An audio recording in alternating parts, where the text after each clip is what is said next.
Here are today's top stories.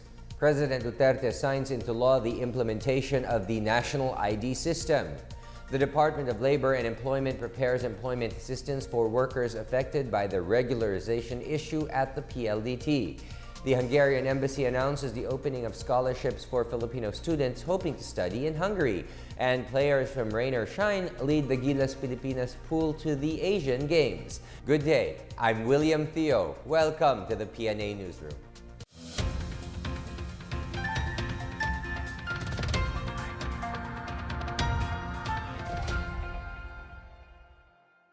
President Rodrigo Duterte has signed the national ID law, which will enhance government services by letting people transact using a unified ID card.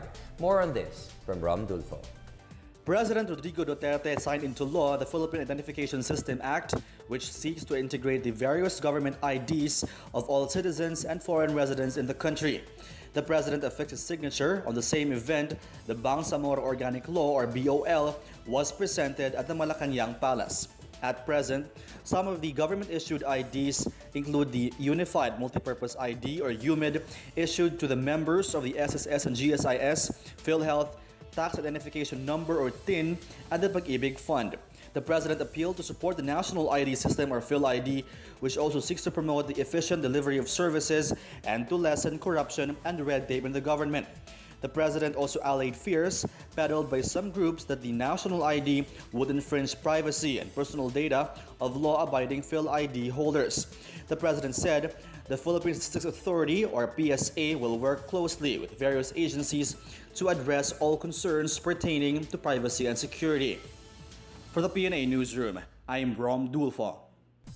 President Rodrigo Duterte enjoins the public to participate in constructive discussions about the Bangsamoro Organic Law. The President announced this at the ceremonial reenactment of the signing of the BOL in Malacanang. Duterte expressed hope that the BOL would be given a chance to succeed in providing the Bangsamoro with more autonomy while at the same time keeping the country indivisible. He also encouraged everyone to take part in the plebiscite on the BOL as part of efforts to sustain lasting peace in Mindanao and the rest of the country. Presidential Peace Advisor Secretary Jesus Dureza says the plebiscite on the BOL could take place by late November or early December. The BOL will establish a new Bangsamoro political entity to replace the Autonomous Region in Muslim Mindanao, or ARMM. Former Senator Bongbong Marcos Jr. has asked the Supreme Court for the inhibition of Associate Justice Alfredo Benjamin Caguia from his election protest case against Vice President Leni Robredo. Caguia is a justice in charge of Marcos's election protest, which is currently pending before the Presidential Electoral Tribunal. Marcos accused Caguia of bias and partiality, saying that the magistrate has close ties with former President Benigno Aquino III. He took note that Caguia's wife was a supporter of Robredo, who even campaigned against him. Caguia served as Presidential Legal Counsel and Acting Justice Secretary during Aquino's term and was later appointed to the High Court in January 2016. Robredo, through her lawyer Romulo Macalintal, dismissed the motion of Marcos as a delaying tactic. The Department of Labor and Employment is set to provide emergency employment assistance for 30 days to the affected workers of PLDT. Labor Secretary Silvestre Bello III says they have yet to determine whether they will contest the decision of the Court of Appeals, which stopped DOLE's order for PLDT to regularize over 7,000 workers. The Office of the Solicitor General will handle the said case. For now, they have received some 3,000 applicants who would like to avail of the program, wherein they will be receiving minimum wage. Meanwhile, Malacanang is saddened by the CA's decision to block the regularization of PLDT employees. However, presidential spokesperson Harry Roque said the palace remains hopeful that the DOLE order would be affirmed once it reaches the Supreme Court, or SC. A 10-centavo per liter rollback in the prices of both unleaded gasoline and diesel was implemented today, even if motorists are unlikely to notice the said difference. Industry spokesman announced the very modest price reduction, which took effect at 6 a.m. for most oil companies. Meanwhile, kerosene prices would be reduced by 25 centavos per liter. As in the past, oil executives are attributing the imminent decrease in fuel prices to movements in the world crude market, which they in turn pass on to the Filipino consumer. Still to come, the Hungarian embassy announces the opening of scholarships for Filipino students hoping to study in Hungary. The government launches a job fair for projects under the administration's Build, Build, Build program. These and more when the PNA Newsroom continues.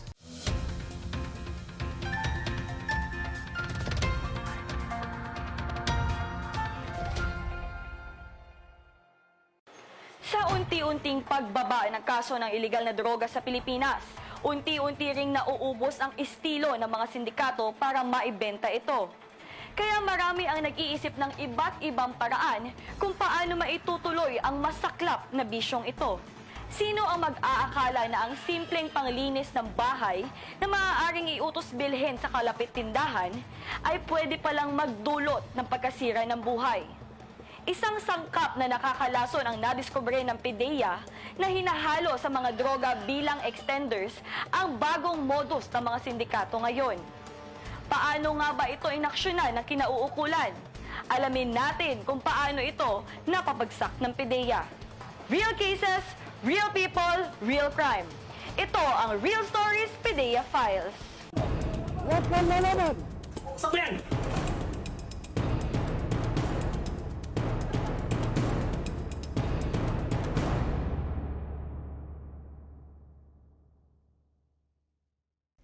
Sa bisa ng isang search warrant, ikinasa ng Philippine Drug Enforcement Agency Special Enforcement Service ang isang operasyon upang salakayin ang hinihinalang drug den sa Barangay Addition Hills, Mandaluyong City noong ika-10 ng Hulyo ng taong kasalukuyan.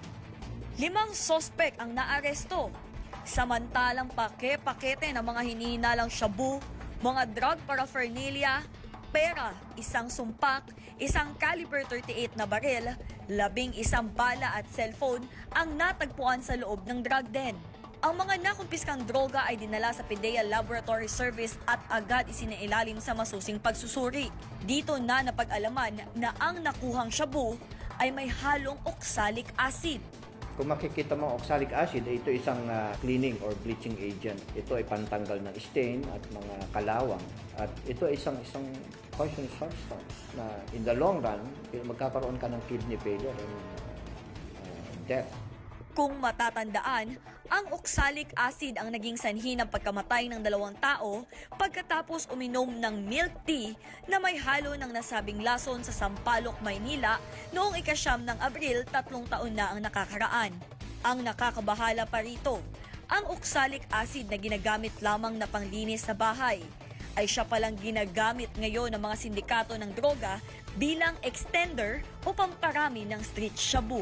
Actually, meron mga bagay ng mga extenders na ginagamit sa illegal na droga. For example, hinahaluan nila ito ng tawas, hinahaluan nila ng mga candy such as snow bears or yung stork, nahaluan din nila ng albatross. So instead of this, nahaluan nila ng isang chemical such as oxalic acid para maging that will serve as extender doon sa shabu.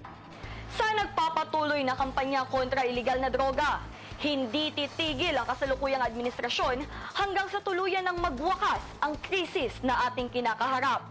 Kasama ang Philippine Drug Enforcement Agency at ang malakas na pamumuno ni Pangulong Rodrigo Roa Duterte.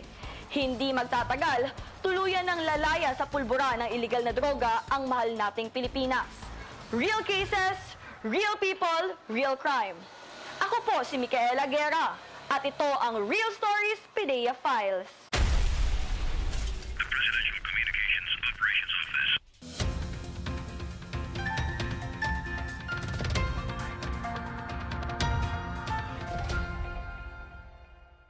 More Filipino students will be given a chance to study in Hungary through its Stipendium Hungarian Scholarship Program in the coming years.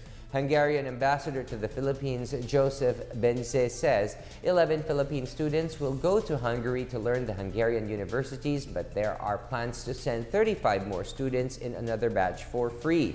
Benze said the Filipino students could apply for different courses, undergraduate, master's, and doctor of philosophy in the Hungarian universities.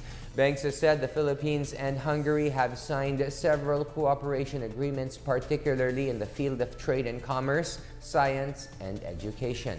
Hungary is the Philippines' 48th trading partner, while the Philippines is the 4th partner of Hungary in terms of importing vegetables and fruits, among others. The government hopes to draw in more workers as it launches a job fair for the Build, Build, Build infrastructure program. More on this from Miguel Hill. Thousands of job vacancies in the construction sector may be filled on Sunday, August 12, when the government stages its own jobs fair dubbed Jobs, Jobs, Jobs Caravan. The positions up for grabs are exclusively for projects related to the Build, Build, Build program, the Duterte administration's massive infrastructure program, which includes architects, engineers, finishing masons, finishing carpenters, heavy equipment operators, tile setters, welders, as well as others with construction-related skills. There will also be vacancies in companies and government agencies involved in the Build, Build, Build program that will be offered. According to the DTI Construction Industry Authority of the Philippines, it will set up a booth to represent contractors with vacancies but have no booths to receive applications. There will also be a one-stop shop government service for applicants to complete their requirements. Based on the Build, Build, Build website, there are 10,652 positions open for job seekers. The Career Expo will be held at the SMX Convention Center in Pasay City. For the PNA Newsroom, I am Miguel Hill. The government is considering extending more perks to a potential Chinese investor in the hopes that it will establish an integrated steel mill. Trade Secretary Lamon Lopez says the government may provide more incentives to the Panhua Group, which expressed interest in investing some $3 billion into a steel manufacturing complex in the Philippines. Lopez says they will discuss particularly with President Rodrigo Duterte the assistance that could be given aside from the usual incentives under the Philippine Economic Zone Authority. Special rates on land lease and power may also be provided to Panhua.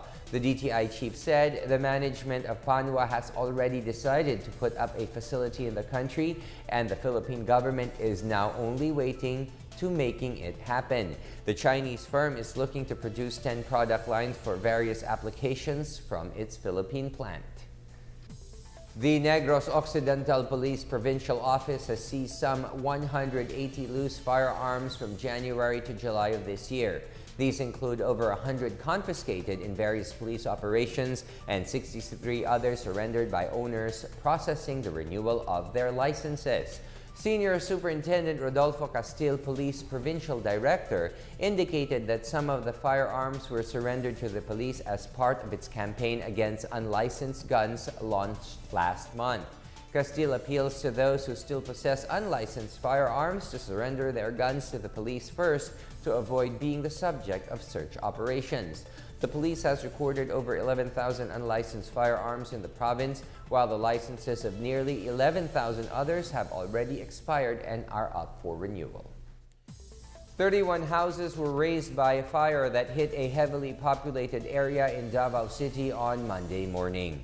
The fire started at the second floor of the house owned by Myrna Genovia, who may have left her cooking stove unattended. The fire immediately spread to the nearby houses, which are mostly made of light materials.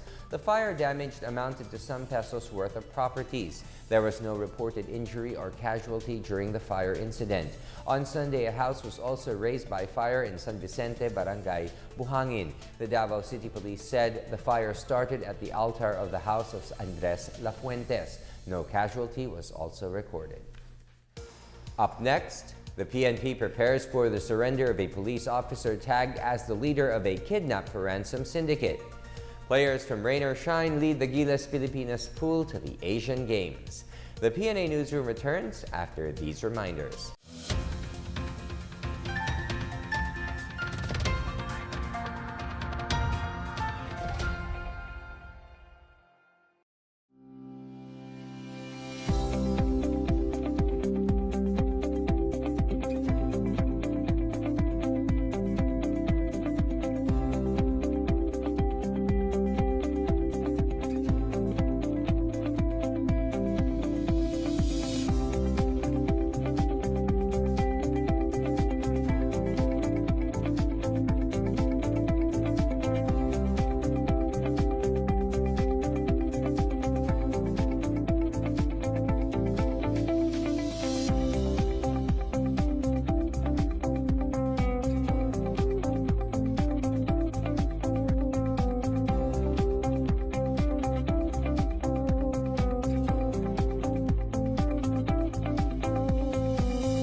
A policeman acting as leader of a kidnap for ransom group is sending surrender feelers to authorities.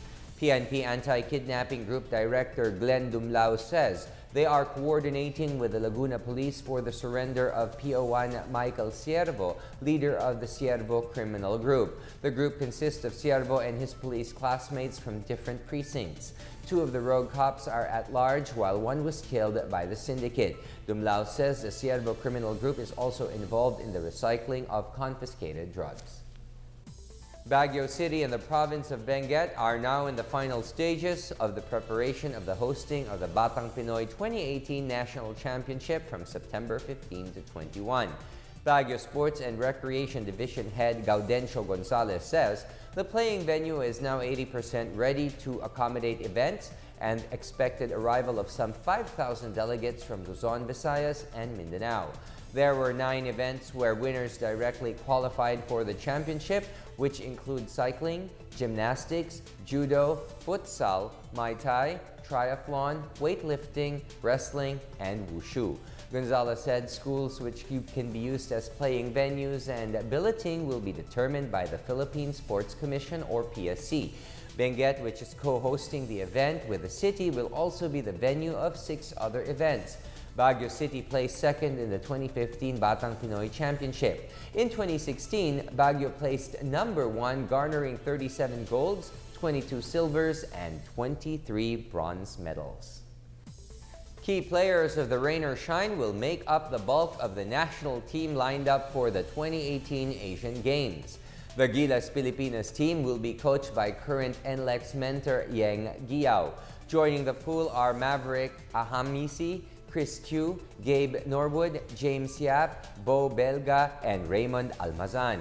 They will also be joined by Asi Taulava, one of Giao's players at NLEX, Magnolia's Paul Lee, San Miguel's Chris Stan Hardinger, Global Port's Stanley Pringle, Blackwater's Poy Eram, TNT's Don Trolano, and Gilas Cadets Kobe Paras and Richie Rivero. Daily practices started Monday night at the Meralco Gym in Pasig City and will go full throttle when the team heads to the Indonesian capital on August 14.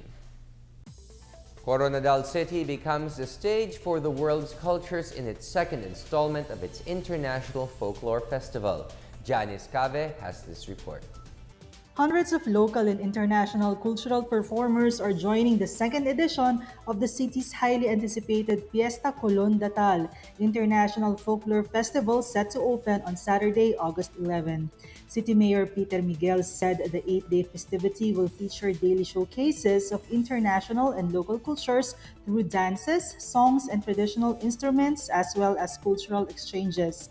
Miguel said they have lined bigger and grander events for this year's festival, which was first held in 2015. At least 10 foreign and 4 national contingents, including the city's famed Hinugyao cultural dance troupe, will be featured during the festival. The folkloric groups will have repertoires of authentic, elaborated, or contemporary dances, while the local groups will perform repertoires of folk dances representing local culture. Aside from this city, the participating groups will also stage performances and lecture demonstrations in Tacurong City in Sultan Kudarat, Alabel in Sarangani Province, and in General Santos City. Through the festival, the mayor said that they are hoping to further promote the city and the entire region as an international cultural and tourist destination. For the PNA Newsroom, I'm Janice Cave. Let's now check out the weather forecast for Metro Manila and the rest of the country.